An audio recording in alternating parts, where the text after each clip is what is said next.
January 16th, 2025. So my husband and I, we are hoping to move to Mexico. And we were both born in the United States. Now, we were born in a border town. So technically, we've always, like, for generations, like, our ancestors have been in these lands for, like, forever, right? And so we realized a few years ago that we could have double citizenship in Mexico and the United States. So we decided to take advantage of that, and we went through that whole process.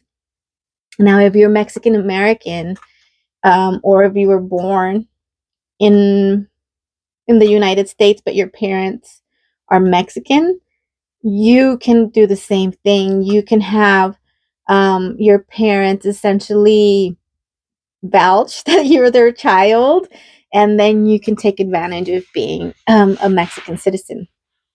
And the really cool part about becoming a Mexican citizen is, like, I mean, not only do you get to skip the visa lines when you're traveling, and those lines are a lot shorter, but also you get to take advantage of a lot of the benefits of being Mexican. Like, you can purchase a home living in the United States. You can purchase a home in Mexico, and you can, like, prepare your retirement home, or whatever it is that you decide to do with that benefit. There's other benefits as well. But it's incredible again to see how Mexico is realizing that investing in its people, in the quality of life that they have, understanding that we need to take care of our water and our land, things like those, it makes it very attractive for somebody like me to go back, or to go to Mexico, um, versus being here in the United States. I know I probably seem like I nag a lot about the United States, but it's not that. But it's just recognizing the shift that we're in, and here it seems it seems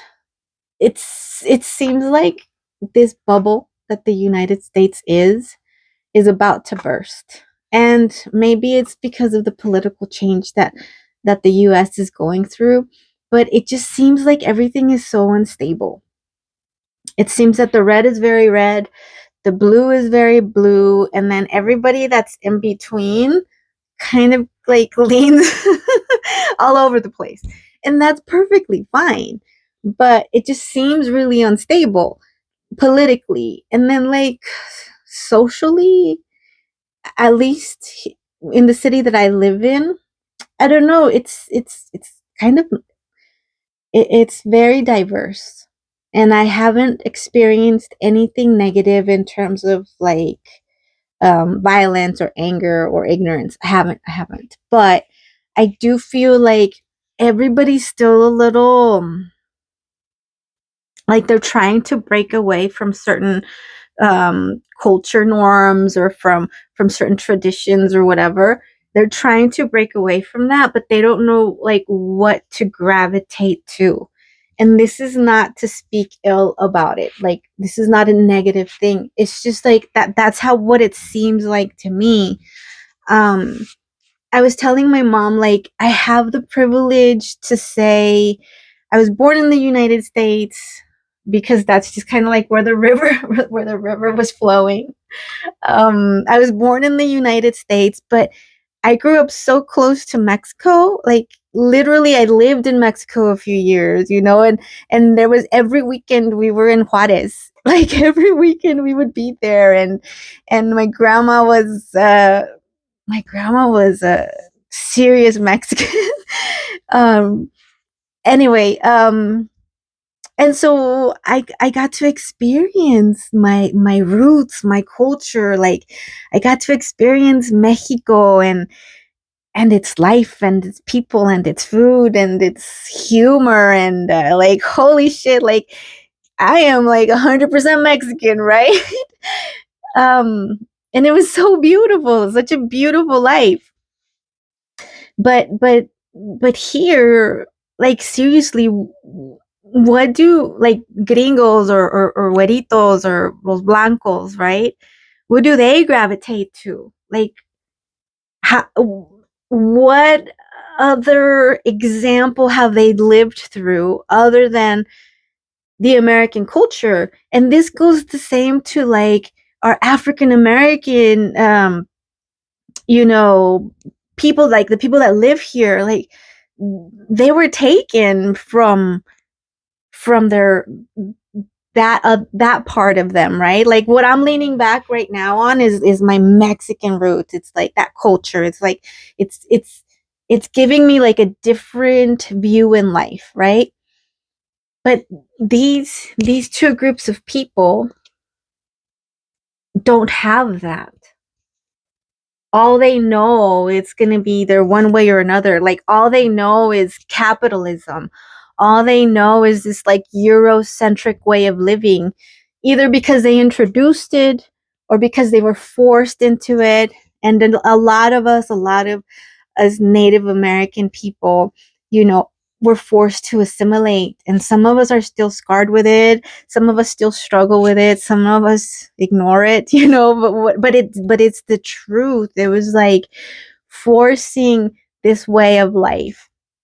And so a lot of us have forgotten, and a lot of us are still learning, and a lot of us are still connecting. But again, we have the ability to connect with our roots, with our ancestors.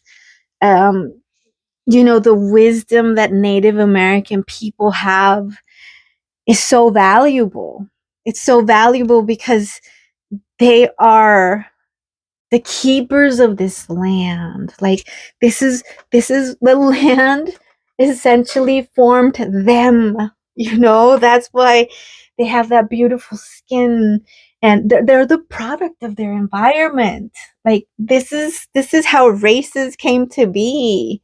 Races were developed and created and evolved from from their environment, from the vegetation, from the water, from the air. I mean, that's what makes us native to this land. And there's wisdom within us that we can share so that we can make that move to changing things and rearranging things and looking at things maybe at with a different angle, with a different perspective, and creating something new and something beautiful and something where we can all now, like, coexist completely and fully. And that probably sounds far-fetched, and it possibly is, who knows.